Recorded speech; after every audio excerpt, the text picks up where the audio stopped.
E aí pessoal, beleza? Trazendo mais um vídeo pra vocês, dessa vez sobre os 10 navios fantasmas lendários. Tem muita coisa boa pra ver. Se gostar do vídeo, não esqueça de dar aquele like, que é muito importante.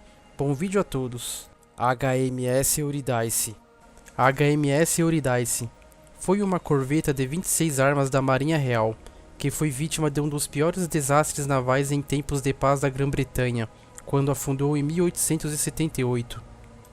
Era dia 13 de novembro de 1877, quando Eurydice partiu de Portsmouth em uma turnê de 3 meses nas Índias Ocidentais e Bermuda.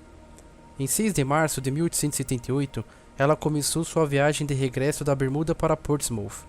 Depois de uma passagem muito rápida em todo o Atlântico, em 24 de março de 1878, Eurydice foi pego em uma tempestade de neve pesada fora da ilha de Wight, quando embarcou e afundou. Apenas 2 dos 319 tripulantes e novatos do navio sobreviveram. A maioria dos que não foram levados para baixo com o navio morreram de exposição nas águas congelantes. O capitão Hare, um cristão devoto, depois de dar a ordem para cada homem salvar-se, juntou as mãos em oração e desceu com o seu navio. Caleuche. Uma das lendas mais conhecidas da mitologia chilota do sul do Chile descreve o Caleuche, um navio fantasma que aparece todas as noites perto da ilha de Chiloé. Segundo a lenda local, o navio é uma espécie de ser consciente, que navega nas águas ao redor da área, levando consigo os espíritos de todas as pessoas que se afogaram no mar. Quando identificado, o Caleuche é dito ser surpreendentemente belo e brilhante, e é sempre acompanhado pelo som da música de partida e as pessoas rindo. Depois de aparecer por algum momento, o navio então desaparece ou submerge sobre a água. Segundo a mitologia chilota, os espíritos dos afogados são convocados pelos navios Chilota Sirena, Pincóia e Upicói, espíritos de água que se parecem com sereias. Uma vez a bordo do navio fantasma, os afogados são capazes de retomar a sua vida como era antes de morrer. Navio de fogo da Baía de Chaleurs. O navio de fogo da Baía de Chaleurs é uma forma de luz misteriosa, um fenômeno visual incomum, visto ocasionalmente em Bathurst, New Brunswick, Canadá. Ele toma a forma de um arco de luz, geralmente vistos antes de uma tempestade. Sua causa é desconhecida, mas a especulação inclui a decomposição da vegetação submarina que libera um gás natural. Segundo a lenda, testemunhas falam de um grupo de piratas que mataram uma mulher que era suspeita de bruxaria. Com suas últimas palavras, ela teria dito que enquanto o mundo existisse, ela os amaldiçoaria. Tempos depois, o navio misteriosamente queimou, matando vários tripulantes, e desde então, avistamentos do navio em chamas são relatados. Palatine Light.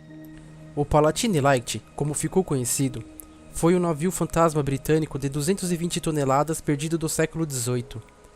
Suas aparições são frequentemente relatadas perto de Block Island e Rhode Island. A lenda deriva de um incidente histórico, o naufrágio da Princesa Augusta em Block Island em 1738. O navio é conhecido devido a relatos e depoimentos extraídos da tripulação sobrevivente após o naufrágio, que foram descobertos em 1925 e reeditado em 1939. O Palatine partiu de Rotterdam em agosto de 1738, com o capitão George Long e sua tripulação de 14 anos de experiência, transportando 240 imigrantes para os Estados Unidos. Os passageiros eram palatines alemães, nativos da região Palatinado. A viagem da Princesa Augusta foi assolada por uma má sorte terrível. O abastecimento de água estava contaminada, causando uma febre e fluxo que matou 2 centenas de passageiros e metade da tripulação, incluindo o capitão Long. O companheiro Andrew Brooke assumiu o comando.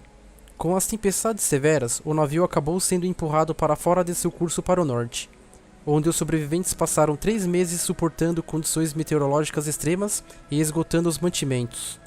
De acordo com depoimentos da tripulação, Brooke forçava os passageiros a pagar pelas rações restantes. Ele, evidentemente, tentou e não conseguiu rotas diferentes para Rhode Island e Filadélfia, e os ventos fortes acabaram fazendo o navio encalhar nas rochas nas extremidades da ilha em meio a uma tempestade de neve. As autoridades tomaram depoimentos dos poucos sobreviventes, mas o que aconteceu depois não ficou claro. No entanto, não foi encontrado nenhum vestígio de destroços. Hoje existe um marcador no local, onde acredita-se que o navio encalhou, em Mohegan Bluffs, onde se lê Palatine Graves, 1738. Aqueles que acreditam na lenda alegam que aqueles que morreram naquela noite estavam enterrados sobre o solo, mas nenhuma evidência física nunca foi encontrada para comprovar essa afirmação, nem a própria lenda. Octavius. Segundo a lenda, este navio foi descoberto a oeste da Groenlândia em 11 de outubro de 1775.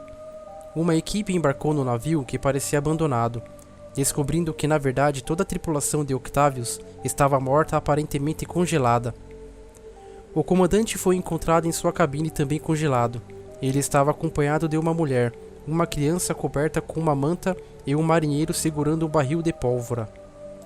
Os descobridores do navio o deixaram às pressas, levando apenas o diário do comandante. Infelizmente, o estado congelado do diário só permitiu que se recuperasse a primeira e a última página. O último registro do diário era datado de 1762, significando que o navio estava no mesmo estado de 13 anos antes de ser descoberto. Octavius havia deixado a Inglaterra para o Oriente em 1761, e o comandante optou por ir por uma rota mais curta, porém traiçoeira, através da até então invicta passagem do Noroeste. Acredita-se que o navio tenha ficado preso no gelo enquanto passava pelo norte do Alasca. A descoberta do navio significa que ele foi o primeiro a navegar pela passagem do Noroeste, embora a tripulação não tenha sobrevivido para testemunhar isso. Octavius e sua tripulação morta nunca mais foi visto depois desse encontro. Eliza Battle. O Eliza Battle era um navio de luxo, lançado em Indiana em 1852, que regularmente divertia presidentes e VIPs. Em uma noite fria, um desastre ocorreu. Era fevereiro de 1858, quando o navio navegou o rio Tongbee. O incêndio se iniciou em fardos de algodão no convés principal do navio e logo se espalhou. Fora de controle, o navio afundou.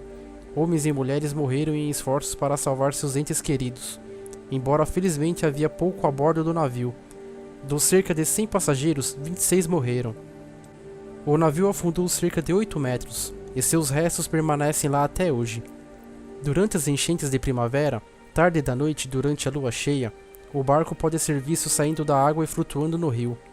Às vezes, apenas o contorno do navio é avistado. Dizem que se pode ver uma placa com o nome Eliza Battle ao lado do navio. Pescadores locais acreditam que ver o navio é sinal de desastre iminente e maus presságios. Flying Dutchman, holandês voador.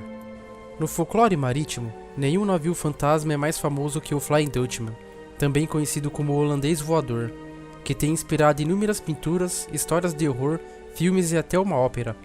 O navio foi mencionado pela primeira vez no final de 1700, no livro de Marítimos por Botany Bay, e desde então, sua lenda tem continuado a crescer, graças a numerosas aparições dela por pescadores e marinheiros. Como a história conta, o Flying Dutchman era uma embarcação de Amsterdã, que foi subordinada por um homem chamado Vanderdaeken. O navio estava fazendo seu caminho para as Índias Orientais, quando ele encontrou condições meteorológicas perigosas, perto do Cabo da Boa Esperança. Determinado a fazer a travessia, Vanderdaeken supostamente enlouqueceu, matou seu co-capitão e prometeu que ele iria cruzar a tempestade. Apesar de seus melhores esforços, o navio afundou na tempestade, e diz a lenda, Vanderdaeken e seu navio fantasma são agora amaldiçoados a navegar pelos oceanos por toda a eternidade. Para este dia, o Flying Dutchman continua a ser um dos mais perspicazes de todos os navios fantasmas, e vários pescadores de alto mar afirmaram ter visto ele fazer a sua interminável viagem através dos oceanos. Lady Lovebond. Segundo a lenda, o capitão da Lady Lovebond, Simon Pell, tinha acabado de se casar, e decidiu levar seu navio em um cruzeiro para comemorar. Ele trouxe sua noiva contra a crença marítima de longa data, que diz sobre trazer uma mulher a bordo de um barco é má sorte. E assim foi definido em 13 de fevereiro de 1748. Infelizmente para o casal, o seu companheiro também amava a mulher, e depois de assistir às celebrações, o homem não aguentou de tanta raiva e ciúmes, e intencionalmente dirigiu o barco para o mortal Godwin Sands, uma barra de areia, conhecido por causar destruições nos navios. O Lady Lovebond afundou, matando todos que estavam a bordo. Conta a lenda que, desde o naufrágio, Lovebond pode ser visto navegando nas águas em torno de Kent a cada 50 anos. Em algumas ocasiões do avistamento, supostamente parecia ser tão real que alguns barcos, pensando que era um navio em perigo, enviou botes salva-vidas para ajudá-los. Embora não tenha relatos sobre ele ser visto nos dias de hoje, continua a ser um dos navios fantasmas mais conhecidos da Europa. Young Teaser. Criado em 1813, o Young Teaser serviu o comércio marítimo do Império Britânico ao largo da costa de Halifax. Era uma embarcação extremamente rápida. Em junho de 1813, o Teaser foi perseguido pelo corsário de John Sherbrooke, Nova Escócia, uma embarcação armada, privada, com autorização para atacar, roubar ou afundar os navios mercantes dos países inimigos. O Teaser foi capaz de escapar para dentro de um nevoeiro. Pouco depois, o HMS La Rogue, outro navio, encurralou o Teaser em Mahone Bay. Com o anoitecer, o La Rogue e outro navio se prepararam para executar o Teaser, que não tinha para onde ir. O La Rogue enviou um barco para o Teaser. Quando ele se aproximava, o Teaser explodiu. 7 membros da tripulação sobreviveram e afirmaram que viram pela última vez o primeiro-tenente do Teaser, Frederick Johnson, correndo em brasas de fogo. Enlouquecido, Johnson jogou as cinzas em munições, matando a si e outros 30 tripulantes, que agora se encontram em túmulos sem marcação, em um cemitério anglicano em Mahone Bay. Logo após o trágico acontecimento, relatos de testemunhas oculares começaram a surgir. Segundo eles, o Teaser ressurgia das profundezas como um navio espectral. No ano seguinte, em 27 de junho, as pessoas em Mahone Bay ficaram surpresas ao ver uma aparição no mesmo local onde o Teaser havia sido destruído. Navio fantasma do Estreito de Northumberland. O navio fantasma do Estreito de Northumberland é um navio fantasma naufragado, não se sabe como, que ficou conhecido como as Velas de Chamas. Dentro do Estreito de Northumberland, o corpo de água que separa a ilha do Príncipe Eduardo, da Nova Escócia, e New Brunswick, no leste do Canadá. Numerosos avistamentos do navio têm sido relatados por mais de 220 anos. O navio fantasma é descrito como uma bela escuna que tem 3 mastros, com velas brancas puras, os quais tornam-se completamente em chamas espectrais, o que faz ser desse caso muito fascinante aos espectadores. Então é isso, galera. Espero que tenham gostado e até a próxima.